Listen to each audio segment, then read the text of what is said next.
मजबूती के साथ। और आपसे भी गुजारिश करता हूं कि इस भीड़ में तमाम वकील बैठे होंगे, सामाजिक कार्यकर्ता बैठे होंगे, पहचानिए उनको जो चिन्हित करके आपके घरों पे बुलडोजर चलवा रहे हैं, चाहे वो कोई अधिकारी हो, चाहे कोई नेता हो। जो राइट टू इंफॉर्मेशन का अधिकार है ना आरटीआई का, उनकी भी जमीनों के लिए, उनके भी घरों के लिए, उनकी भी संपत्तियों के लिए आरटीआई लगाइए। जो कलेक्टर या जो कोई यूपीएससी से आया हुआ इंसान ये सोचता है कि किसी का भी घर कुचल करके चला जाएगा और दुनिया चुप रहेगी, कि सर झुकाने का हुक्म जब आया और भी सर उठा के निकले हैं, उनको तारीख ये बता देगी हम किसी बात से नहीं डरते। गर्मी बहुत है, मैं भी पसीने से सराबोर हूं। रमेश सोज का शेर है कि नया पाने की चाहत में पुराना छूट जाता है, तुझे अपनाऊं तो मुझसे जमाना रूठ जाता है। मोहब्बत पढ़ने लिखने में बहुत आसान है, लेकिन मोहब्बत को निभाने में पसीना छूट जाता है। तो आप भी हमारी मोहब्बत में बैठे हैं, हम भी आपकी मोहब्बत में यहां खड़े हैं। मैंने कहा ना, मैं रात में शाम में लंदन से लौटा और सो भी नहीं सका था। हाँ मैं वो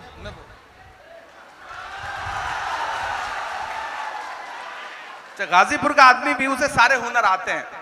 वो एक माला पहनाने आता है, माइक पर खड़े आदमी को लगता है कि माला पहनाने आया है, लेकिन नहीं, वो एक नज्म की फरमाइश लेके आते हैं, माला पहनाते हैं और कहते हैं माला हमने पहनाई है, अब इसके एवज में आपको एक नज्म पढ़नी पड़ेगी। ये गाजीपुर ही कर सकता है साहब। यहाँ का आदमी अपने आप में कमाल है। वो मैं एक दिन दिल्ली रेलवे स्टेशन में ट्रेन से उतरा, मेरे साथ मेरे एक दोस्त थे गाजीपुर के, वो खालिद अमीर साहब नहीं थे, दूसरे कोई थे। जब मैं उतरा तो बाहर भिखारी घूम रहा था, वो दौड़ करके आया, उसने कहा साहब 5 दिन से कुछ खाया नहीं है, खाने के लिए दे दीजिए। तो जो हमारे साथी थे उन्होंने अपनी जेब से 500 का नोट निकाला और उस भिखारी से कहा कि तुम्हारे पास फुटकर है, चेंज है? तो उसने कहा साहब हाँ। उसने अपनी जेब से तुरंत 400 रुपए के 100 के 4 नोट निकाले, बोले साहब चेंज है? तो उसका 400 देख करके गाजीपुर के भाई साहब ने उससे कहा कि जब तुम्हारे पास पैसा है तो जाओ उसी से कुछ खा लो, हमें देने की क्या जरूरत है। फिर अपना 500 पलट के जेब में रख लिया। ये हुनर गाजीपुर को आता है, अल्हम्दुलिल्लाह। अल्लाह सलामत रखे। आप अपने लिए एक बार जोरदार ताली बजाएं। और मेरा मानना है, देखिए मैं हमेशा इस बात को मानता हूं कि ये जो 4 फीट ऊंचा स्टेज है ना, इस पे बैठे हुए लोग ज्यादा मोतबर नहीं है। वो जो सामने नीचे 4 फीट बैठे लोग हैं, ये ज्यादा मोतबर लोग। देखिए अपनी तारीफ सुन के आदमी कैसे ताली बजाता है। मैं बताता हूं क्यों है। मेरा मानना है किसी भी प्रोग्राम में जिस तरह तराजू होती है तो उसके 2 पलड़े होते हैं ना, तो यहां भी 2 है। एक ये स्टेज है और ये एक सामने ऑडियंस है, लोग हैं, अवाम है। लेकिन मेरा हमेशा मानना है कि तराजू का वही पलड़ा नीचे होता है जिसमें वजन ज्यादा होता है। आप ज्यादा वजनदार लोग, आप ज्यादा समझदार लोग हैं। आप पिछले 5 घंटे से 4 घंटे से पसीने में, गर्मी में, परेशानी में बैठे हैं, लेकिन मैं आपकी मोहब्बत को सलाम करूंगा। और मैं बहुत दिन बाद किसी स्कूल के प्रोग्राम में आया हूं, वरना हर शाम किसी मुशायरे में रात के 12 बजे 11 बजे पहुंचना, मुशायरे सुनाना और वापस चले जाना, या फिर किसी पॉलिटिकल प्रोग्राम में पहुंचना तो तकरीर करना और वापस चले जाना। लेकिन बहुत दिनों बाद एक ऐसी महफिल सजी है जिसमें मुझे बच्चों से मिलने का मौका मिल रहा है, उनकी तकरीरें या उनकी नज़में सुनने का मौका मिल रहा है। और जिन दोनों बच्चों ने मेरी नज़में सुनाई मदरसे की और लाल किला की, मैं उन दोनों बच्चों को मुबारकबाद दूंगा कि आप बहुत अच्छा पढ़ रहे थे। और एक बात यहां मौजूद हर तलबा से, हर स्टूडेंट से कहना चाहता हूं, अगर इमरान प्रतापगढ़ी जैसा कोई आदमी इस देश की पार्लियामेंट में पहुंच सकता है तो यहां मौजूद कोई भी बच्चा देश की पार्लियामेंट में पहुंच सकता है। मैं आपसे ज्यादा गांव से आया हूं, 12 किलोमीटर साइकिल चला करके रोज स्कूल जाया करता था अपने हाई स्कूल तक की पढ़ाई के लिए। तो अपने अंदर के हुनर को पहचानिए, उसे बड़ा बनाइए, वो किसी भी फील्ड का हो, और अपनी मंजिलें तय करिए, अपनी लड़ाई तय करिए।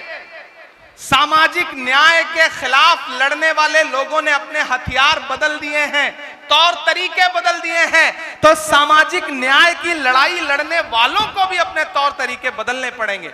अगर आपको लगता है कि पुराने भाषणों से, पुरानी तकरीरों से काम चल जाएगा तो नहीं चलेगा। गाजीपुर वालों और गाजीपुर के साथ साथ यहां खड़े होकर के कहना चाहता हूं कि ये जो घरों को तोड़ने की साजिशें हैं, इस लड़ाई को लड़ने के लिए आपको तरीके बदलने पड़ेंगे।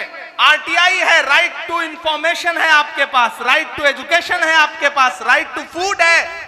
यूपीए 2 ने दिया है आपको ये हथियार, इन हथियारों का इस्तेमाल करिए। अगर कहीं आपके इर्द गिर्द ऐसा कुछ हो रहा है, हम लोग इस लड़ाई को लेकर के, अभी जो मध्य प्रदेश में हुआ है, उस लड़ाई को लेकर के सुप्रीम कोर्ट जा रहे हैं, लड़ेंगे इस लड़ाई को मजबूती के साथ। और आपसे भी ये गुजारिश करता हूं कि इस भीड़ में तमाम वकील बैठे होंगे, सामाजिक कार्यकर्ता बैठे होंगे, पहचानिए उनको जो चिन्हित करके आपके घरों पे बुलडोजर चलवा रहे हैं, चाहे वो कोई अधिकारी हो, चाहे कोई नेता हो।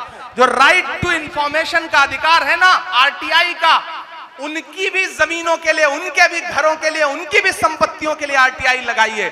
जो कलेक्टर या जो कोई यूपीएससी से आया हुआ इंसान ये सोचता है कि किसी का भी घर कुचल करके चला जाएगा और दुनिया चुप रहेगी, तो उसके खिलाफ भी आरटीआई लगाइए। पता करिए कि उनका जो घर बना है उसका नक्शा पास है या नहीं पास है।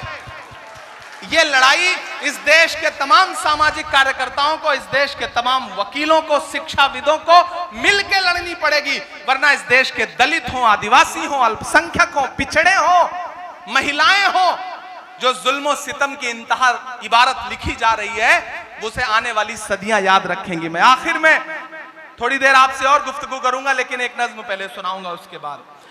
कि जख्म पर जख्म खा के निकले हैं। लोग कहते हैं इमरान बदल तो नहीं गए सियासत में जाने के बाद, लहजा नर्म तो नहीं कर लिया। एक दिन पार्लियामेंट में एक साथ 146 एमपी सस्पेंड किए गए। 146 मेंबर ऑफ पार्लियामेंट एक दिन में, पिछले इससे पहले वाले सेशन में जब सस्पेंड किया गया तो मैं बाहर निकला तो मीडिया के साथ ही खड़े थे। जैसे ही पार्लियामेंट की चौखट से बाहर आया तो उन्होंने कहा इमरान साहब आप सारे लोग सस्पेंड हो गए। मैंने कहा ये तो तमगा है, तमगा लेके आ रहा हूं, सस्पेंड हुआ तो कौन सा, मायूस होके निकला हूं। तब मैंने एक नज्म कही कि जख्म पर जख्म खा के निकले हैं, हाँ मगर मुस्कुरा के निकले हैं। मुझे लगना चाहिए कि मैं गाजीपुर में खड़ा हूं, एमएच इंटर कॉलेज में खड़ा हूं, मेरे सामने मेरी बुजुर्ग नस्लों के साथ साथ मेरी नई पीढ़ी भी खड़ी है, जिसके खून में बहुत जोश है, जज्बा है, हिम्मत है। कि जख्म पर जख्म खा के निकले हैं, हाँ मगर मुस्कुरा के निकले हैं। सर झुकाने का हुक्म जब आया, तैयार रहना अगले मिसरे पे, कि सर झुकाने का हुक्म जब आया और भी सर उठा के निकले हैं, नारे हक लगा के निकले हैं। थक गए हैं क्या आप? थक गए? मुझे ऐसा लग रहा है, तो मुझे लगना चाहिए कि आप थके नहीं हैं। जख्म पे जख्म खा के निकले हैं, हाँ मगर मुस्कुरा के निकले हैं। सर झुकाने का हुक्म जब आया और भी सर उठा के निकले हैं, नारे हक लगा के निकले हैं, नारे हक लगा के निकले हैं। कि सच का नारा बुलंद करते हैं। शायर इशारे में अपनी बात कहता है, और अगर लगे कि बात आया हो गई है तो मुझे सुन के बताना गाजीपुर वालों, कि सच का नारा बुलंद करते हैं, झूठ को नापसंद करते हैं, झूठ को नापसंद करते हैं। सच का नारा बुलंद करते हैं, हाकिमे वक्त से अदावत है, हाकिमे वक्त से अदावत है, वो हमें कम पसंद करते हैं, वो हमें कम पसंद करते हैं।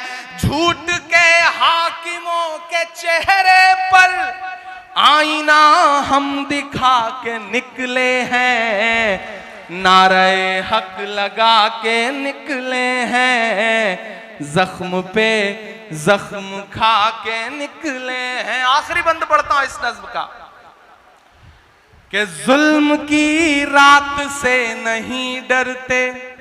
सलाम गाजीपुर आपको, बस इससे ज्यादा कुछ नहीं कहूंगा, बस सलाम करता हूं और ये मिसरे पढ़ता हूं कि जुल्म की रात से नहीं डरते, सख्त हालात से नहीं डरते, जुल्म की रात से नहीं डरते, सख्त हालात से नहीं डरते।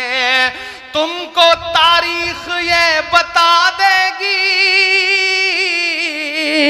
तुमको तारीख ये बता देगी, हम किसी बात से नहीं डरते, हम किसी बात से नहीं डरते, जुल्म की रात से नहीं डरते, सख्त हालात से नहीं डरते।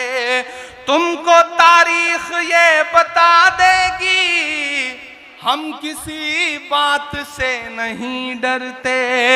हम तो निकले हैं मुस्कुराते हुए और वो तिल मिला के निकले हैं, नारे हक लगा के निकले हैं, हाँ मगर मुस्कुरा के निकले हैं। बहुत शुक्रिया, बहुत मोहब्बतें। और 4 मिसरे ये भी